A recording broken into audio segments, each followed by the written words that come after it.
आइए कुछ और आंकिक प्रश्न का अभ्यास करते हैं। इसमें पहला क्वेश्चन है, एक एथलीट वृत्तीय रास्ते जिसका व्यास 200 मीटर है का एक चक्कर 40 सेकंड में लगाता है। 2 मिनट 20 सेकंड बाद वह कितनी दूरी तय करेगा और उसका विस्थापन क्या होगा। अब इस प्रश्न में दिया हुआ है कि यह एक वृत्ताकार पथ है जिसका व्यास 200 मीटर है। तो हमको दिया हुआ है कि व्यास यानी कि d बराबर 200 मीटर, तो एक पूरा चक्कर में लगा कुल समय 40 सेकंड है और कुल समय हमको दिया हुआ है 2 मिनट 20 सेकंड। तो इस तरह से कुल समय हो जाएगा, इसको मिनट को अगर सेकंड में कन्वर्ट करेंगे तो यह हो जाएगा 2 गुना 60 और 20 सेकंड प्लस 20, तो दोनों को कैलकुलेशन करेंगे तो यह हो जाएगा 140 सेकंड। अतः चक्करों की संख्या कितनी हो जाएगी, तो जब कुल समय में एक चक्कर में लगा समय को भाग करेंगे तो हमको इस वृत्ताकार पथ पर चक्करों की कुल संख्या ज्ञात हो जाएगी। कुल समय हमको लगा है 140 सेकंड और एक चक्कर में जो समय लगा है वह है 40 सेकंड। तो 40 से अगर 140 को भाग करेंगे तो यह हो जाएगा 3.5 3.5 चक्कर। तो हम जानते हैं कि वृत्तीय पथ की परिधि होती है पाई डी या 2 पाई आर। तो चूंकि हमको यहाँ डी का मान दिया हुआ है तो इसलिए पाई डी सूत्र का ही उपयोग करेंगे। तो पाई का मान होता है 22/7 और गुना डी हमको दिया हुआ है 200 मीटर। तो इस तरह से इसका कैलकुलेशन करेंगे तो हो जाएगा 200 गुना 22 या 4400/7 मीटर हो जाएगा हमारा परिधि। तब धावक द्वारा तय की गई कुल दूरी बराबर होगा चक्करों की संख्या गुना वृत्त की परिधि। तो दोनों को गुना करेंगे तो यह हो जाएगा 3.5 गुना 4400/7। अब इसका सिंपलाइजेशन करें तो यह 7 कट जाएगा 3.5 से, तो 7 पंच यानी कि 0.5, 7 पंच 35 होता है, दशमलव लगा हुआ है तो एक अंक पीछे दशमलव लग जाएगा। अब इस दोनों को गुना करेंगे, 5 से इसको गुना करेंगे तो ये 5 के 20, फिर 5 के 20 2 22, 2 शून्य इस पर और बैठाएंगे, एक अंक के बाद दशमलव लग जाएगा। इतना हो गया कुल मीटर, यानी कि यह हो जाएगा 2200 मीटर। अतः धावक द्वारा तय की गई कुल दूरी 2200 मीटर निकल जाता है। एक आंसर तो हमारा यह हो गया। अब पुनः कहता है कि धावक के द्वारा यानी कि एथलीट के द्वारा विस्थापन कितना हुआ। यहाँ धावक द्वारा तय किया गया विस्थापन बराबर 3.5 चक्कर के बराबर होगा। 3 चक्कर में विस्थापन, यहाँ समझिए, एक चक्कर में विस्थापन 0 होगा, यानी कि धावक ए बिंदु से चलकर पुनः ए पर आएगा। दूसरे चक्कर में भी धावक ए बिंदु से चलकर पुनः ए तक आएगा। तीसरे चक्कर में भी धावक ए बिंदु से चलकर पुनः ए तक आएगा। तो इस तरह से 3 चक्कर में उसका विस्थापन 0 हो जाएगा और बच जाता है आधा चक्कर। तो आधा चक्कर मतलब हुआ कि वृत्त की आधी परिधि, यानी कि धावक ए बिंदु से चलकर बी तक आएगा तो उसका आधा चक्कर पूरा हो जाएगा। तो ए से बी तक तय की गई दूरी जो होगा वह 2 पाई आर का आधा होगा, लेकिन आधा चक्कर में जो विस्थापन होगा वह प्रारंभिक बिंदु से अंतिम बिंदु के बीच की दूरी होगा, अर्थात ए से बी के बीच का सबसे छोटा रास्ता वही इसका विस्थापन होगा। तो ए से बी हमको प्राप्त है 200 मीटर। तो इस तरह से आधा चक्कर में, इस तरह से 0.5 या आधा चक्कर में विस्थापन हो जाएगा AB, यानी कि वृत्त का व्यास।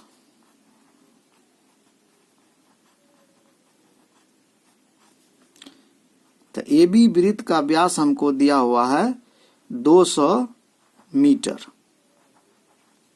तो इस तरह से 3.5 चक्कर में वह 200 मीटर विस्थापन तय करेगा। एक आंसर आपका यह हो जाएगा। आइए अब अगले प्रश्न को देखते हैं। यहाँ दिया हुआ है कि जोसेफ 2 मिनट 30 सेकंड में 300 मीटर लंबे रास्ते के एक सिरे ए से दूसरे सिरे बी तक पहुंचता है, पुनः पीछे घूमकर 1 मिनट में 100 मीटर पीछे के बिंदु सी पर पहुंचता है। जोसेफ की औसत चाल और औसत वेग क्या होंगे जब सिरे ए से बी तक जाए तथा सिरे ए से सी तक जाए। अब यहाँ दिया हुआ है कि जोसेफ बिंदु ए से बी तक 300 मीटर की दूरी तय करता है और इस दूरी को तय करने में उसको 2 मिनट 30 सेकंड का समय लगता है। तो प्रथम स्थिति में हम देखते हैं कि जोसेफ सिरा ए से बी तक जाता है। तो सिरा ए से बी तक जाने में कुल दूरी 300 मीटर और कुल विस्थापन भी 300 मीटर होगा। चूंकि यह एक सरल रेखीय पथ है तो जितना दूरी होगा उतना ही विस्थापन भी होगा। इस दूरी को तय करने में कुल समय 2 मिनट 30 सेकंड का लगता है। तो 2 मिनट को सेकंड में बदलेंगे तो यह हो जाएगा 2 गुना 60 और 30 सेकंड को इसमें जोड़ देंगे तो यह हो जाएगा 60 दूना 120, 120 में 30 जोड़ेंगे तो हो जाएगा 150 सेकंड, यानी कि कुल समय उसको 150 सेकंड लगता है। तो औसत चाल क्या होगा? तो औसत चाल बराबर हम लोग जानते हैं कि कुल दूरी बटा कुल समय होता है। तो कुल दूरी हमको 300 मीटर दिया हुआ है, तो 300 मीटर बटे कुल समय हमको 150 सेकंड दिया हुआ है, तो 300 बटे 150 हो जाएगा। जब इसको काटेंगे 150 गुना 2 बराबर 300, यानी कि इसका कुल औसत चाल जो होगा वह 2 मीटर प्रति सेकंड होगा। तब औसत वेग कितना होगा? तो औसत वेग बराबर हमको सूत्र प्राप्त है कुल विस्थापन बटे कुल समय। तो कुल विस्थापन भी 300 मीटर ही है, तो 300 बटे 150, यानी कि 150 से 300 को काटेंगे तो 2 बार में कट जाएगा। काटने पर हमको प्राप्त होगा 2 मीटर प्रति सेकंड। अब बी में कह रहा है कि सिरे ए से बी तथा बी से पुनः सी तक आने में जोसेफ पहले ए से बी तक जाता है और बी से पुनः लौटकर पीछे सी तक आता है। तो ए से बी तक 300 मीटर की दूरी तय किया और बी से सी तक आने में 100 मीटर की दूरी तय किया। तो इस तरह से जोसेफ द्वारा कुल दूरी 300 मीटर जोड़ 100 मीटर बराबर 400 मीटर तय किया गया। तो कुल विस्थापन कितना हुआ? तो कुल विस्थापन बराबर प्रारंभिक बिंदु और अंतिम बिंदु। तो प्रारंभिक बिंदु ए है और अंतिम बिंदु सी है। तो कुल दूरी ए से बी तक 300 मीटर है और बी से सी तक 100 मीटर है। तो 300 में से 100 को घटा लेंगे तो हमको ए से सी के बीच का विस्थापन प्राप्त हो जाएगा। तो इस तरह से कुल विस्थापन बराबर 300 मीटर घटाओ 100 मीटर बराबर 200 मीटर। तो कुल समय कितना लगा? 2 मिनट 30 सेकंड जोड़ 1 मिनट। ए से बी तक जाने में इसको 2 मिनट 30 सेकंड लगता है और पुनः बी से सी तक आने में 1 मिनट लगता है। तो इस तरह से 2 मिनट जोड़ 1 मिनट बराबर 3 मिनट 30 सेकंड, यानी कि यह हो जाएगा सेकंड में 3 गुना 60 जोड़ 30, यानी कि 180 जोड़ 30 बराबर 210 सेकंड। अतः औसत चाल बराबर होगा कुल दूरी बटे कुल समय। कुल दूरी हमको 400 मीटर ज्ञात है। यहाँ देखिए कुल दूरी बराबर 400 मीटर है और कुल समय 210 सेकंड लगा है। तो कुल दूरी 400 मीटर अब बटे कुल समय 210 सेकंड, इसको कैलकुलेशन करेंगे तो यह होगा 1.905 मीटर प्रति सेकंड। तथा औसत वेग बराबर कुल विस्थापन अब बटे कुल समय। तो कुल विस्थापन हमको प्राप्त है 200 मीटर और कुल समय प्राप्त है 210 सेकंड। 200 मीटर अब बटे 210 सेकंड, यह कैलकुलेशन करेंगे तो इसका मान आएगा 0.952। तो इस तरह से हमको दोनों स्थिति में औसत चाल और औसत वेग प्राप्त हो जाता है। आइए अब अगला क्वेश्चन देखते हैं। यहाँ दिया हुआ है कि अब्दुल गाड़ी से स्कूल जाने के क्रम में औसत चाल को 20 किलोमीटर प्रति घंटा पाता है। उसी रास्ते से लौटने के समय वहां भीड़ कम है और औसत चाल 40 किलोमीटर प्रति घंटा है। अब्दुल की इस पूरी यात्रा में उसकी औसत चाल क्या होगी? यहाँ अब्दुल के द्वारा औसत चाल निकालने के लिए कह रहा है। तो अब यहाँ करेंगे क्या, चूंकि हमको दूरी नहीं दिया हुआ है तो सबसे पहले हम क्या करेंगे, दूरी को x मान लेंगे। मान लेते हैं कि अब्दुल a से b तक जाता है तो इस a से b के बीच की दूरी x किलोमीटर है। स्कूल जाने के समय उसका चाल हमको दिया हुआ है 20 किलोमीटर प्रति घंटा। तो स्कूल जाने में लगा समय हो जाएगा कुल दूरी अब बटे चाल। तो कुल दूरी हम x मान लिए हैं और चाल हमको 20 किलोमीटर प्रति घंटा दिया हुआ है, तो यह हो जाएगा x बटे 20 घंटा लगेगा। पुनः स्कूल से आने में लगा समय यानी हो जाएगा दूरी बटे चाल। दूरी x माने हैं और चाल 40 किलोमीटर प्रति घंटा है, तो हो जाएगा x बटे 40 घंटा। कुल समय बराबर x बटे 20 प्लस x बटे 40, यह हो जाएगा, दोनों का लघुत्तम करेंगे तो 40 होगा। 20 से 40 में भाग देंगे 2 हो जाएगा, तो 2 से ऊपर में गुना करेंगे तो यह हो गया 2x।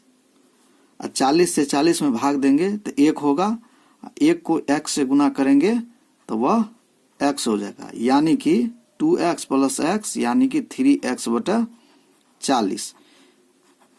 तय की गई कुल दूरी, तो जाने में x किलोमीटर और फिर लौट कर आने में x किलोमीटर, तो यानी कि x प्लस x बराबर 2x किलोमीटर। कुल समय हमको प्राप्त हो गया 3x बटे 40 घंटा और तय की गई कुल दूरी प्राप्त हो गया 2x किलोमीटर। औसत चाल बराबर तय की गई कुल दूरी बटे दूरी तय करने में लगा कुल समय। तो तय की गई कुल दूरी 2x है, 2x बटे कुल समय 3x बटे 40।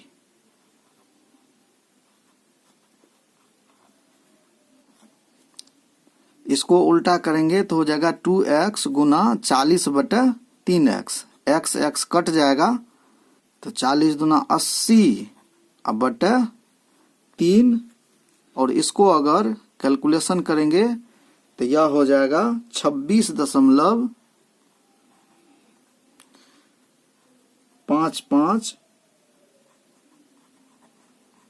किलोमीटर प्रति घंटा।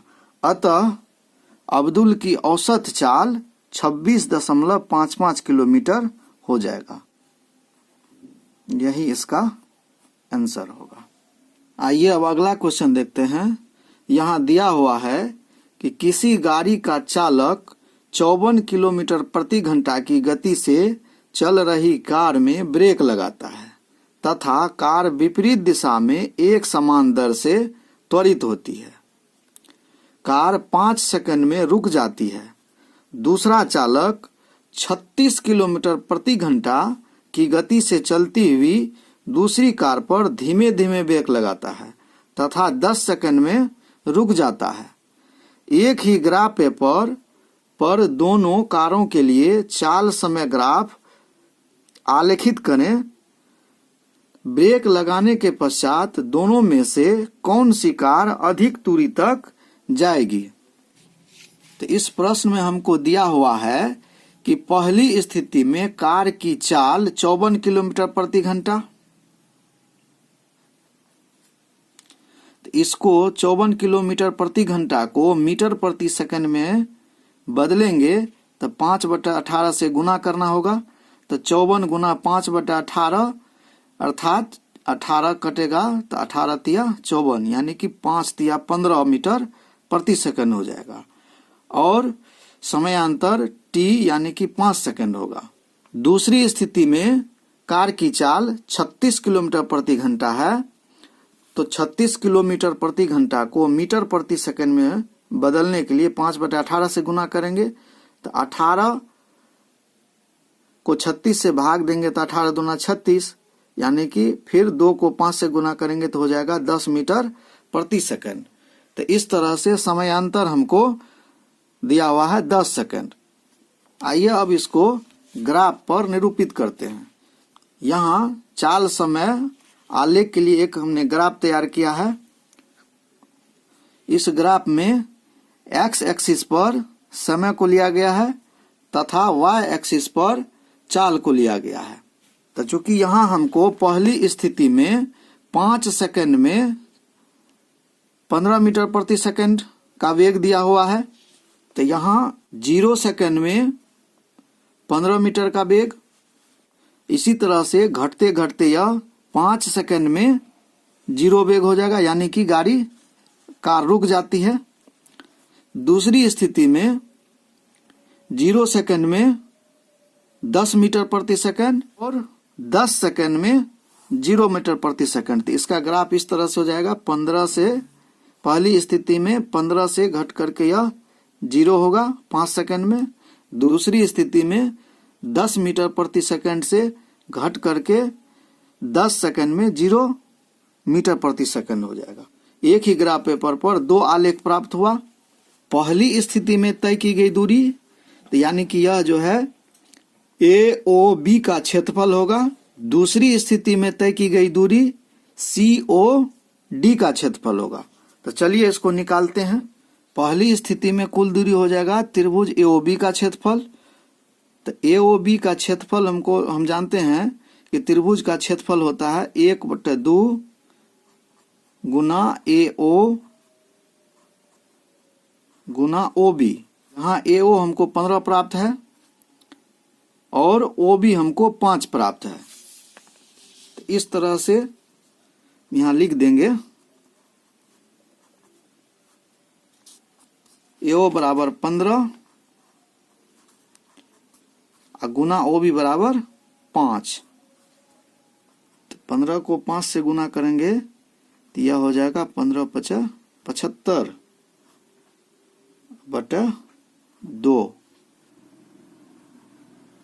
में 2 से भाग देंगे तो हो जाएगा 37.5 मीटर। दूसरी स्थिति में कुल दूरी जो होगा वह होगा त्रिभुज COD का क्षेत्रफल। दूसरी स्थिति में कुल दूरी हो जाएगा त्रिभुज COD का क्षेत्रफल। तो COD का क्षेत्रफल होगा 1/2 गुना CO गुना OD।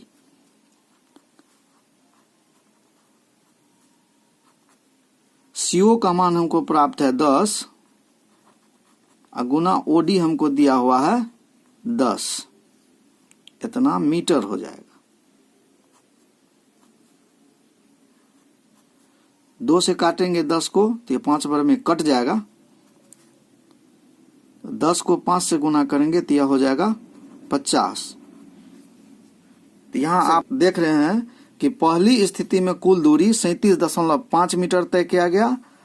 दूसरी स्थिति में दूरी 50 मीटर तय किया गया। तो अतः हम कह सकते हैं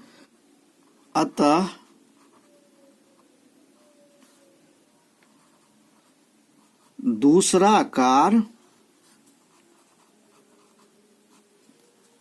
अधिक दूरी तय करेगा।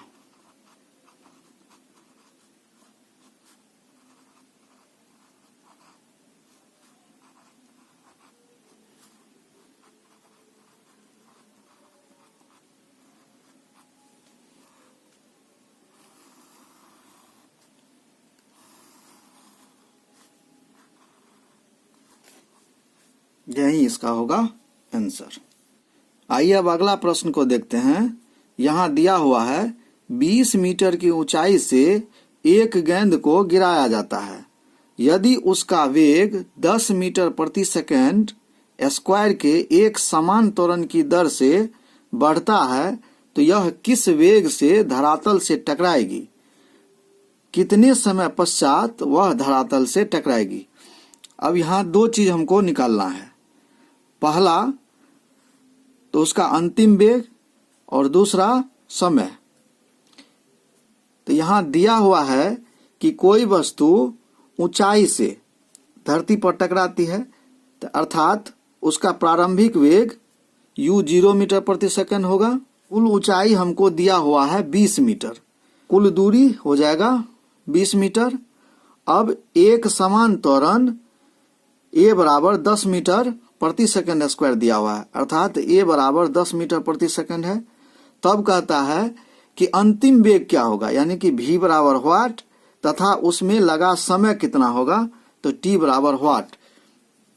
अब सूत्र से हम जानते हैं कि v स्क्वायर बराबर u स्क्वायर प्लस 2as होता है। तो u हमको दिया हुआ है, u बराबर 0 मीटर प्रति सेकंड स्क्वायर। 2 सूत्र का है, a का मान हमको 10 मीटर प्रति सेकंड स्क्वायर दिया हुआ है, गुना कुल दूरी s यानी कि 20 मीटर दिया हुआ है।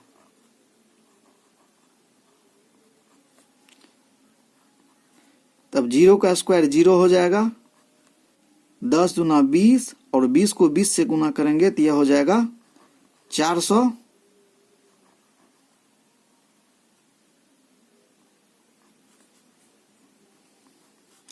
जीरो में 4 से जोड़ेंगे तो हो जाएगा 400।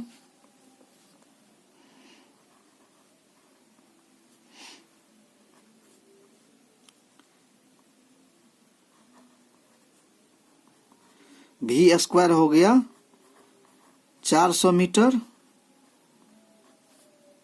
तो इसीलिए v का मान हो जाएगा, इसका वर्ग करेंगे तो हो जाएगा यह 20,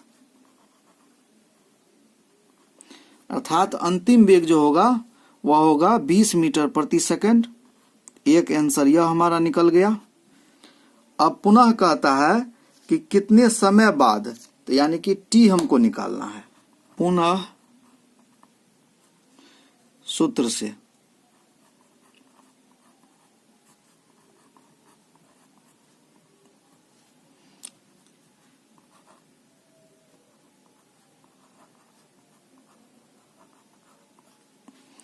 v बराबर u प्लस at। यह सूत्र हम जानते हैं कि v बराबर होता है u प्लस at।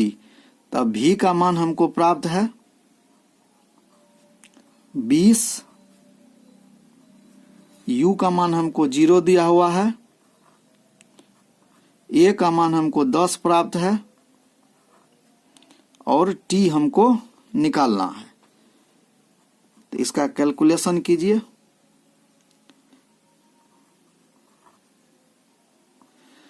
इसमें 0 जोड़ेंगे तो उतना ही होगा, तो यानी कि 10 t हो जाएगा, या t बराबर हो जाएगा, इसको इधर लाएंगे तो 20 अब बटे 10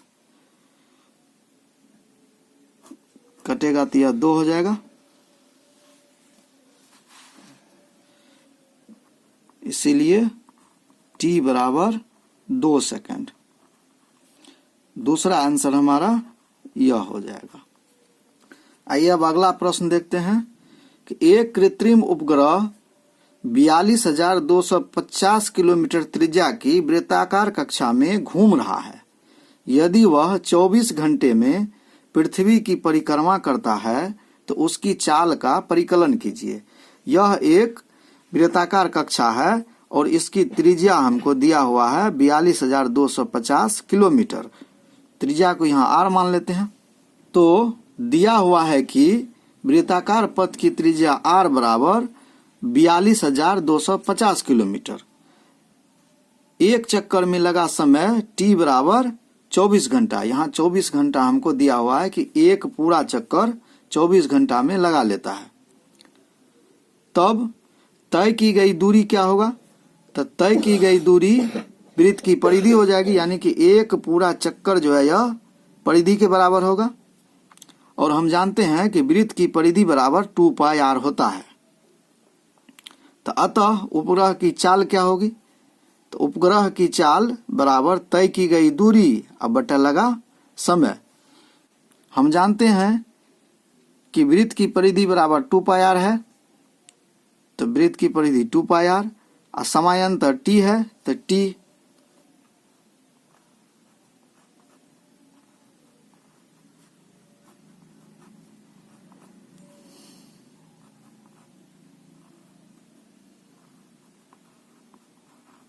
टू सूत्र का है पाई का मान 22/7 और त्रिज्या यानी कि वृत्त की त्रिज्या हमको 42,250 किलोमीटर दिया हुआ है और समय हमको दिया हुआ है 24 घंटा। कैलकुलेशन करने पर इसका मान आ जाएगा 11,065.47 किलोमीटर प्रति घंटा। आप यहाँ भी आंसर लिख सकते हैं। मीटर प्रति सेकंड में इसको कन्वर्ट करेंगे तो यह हो जाएगा 11,065.47 गुना 5/18 मीटर प्रति सेकंड। कैलकुलेशन करने पर मान आएगा 3073.74 मीटर प्रति सेकंड। यह भी आंसर आपका हो जाएगा और यहाँ भी आपका आंसर हो जाएगा। तो उम्मीद करते हैं कि यह न्यूमेरिकल्स आप समझ गए होंगे। आज के वीडियो के लिए बस इतना ही। मिलते हैं अगले वीडियो में एक नए टॉपिक के साथ। तब तक के लिए बाय बाय। पूरा वीडियो देखने के लिए आपका धन्यवाद।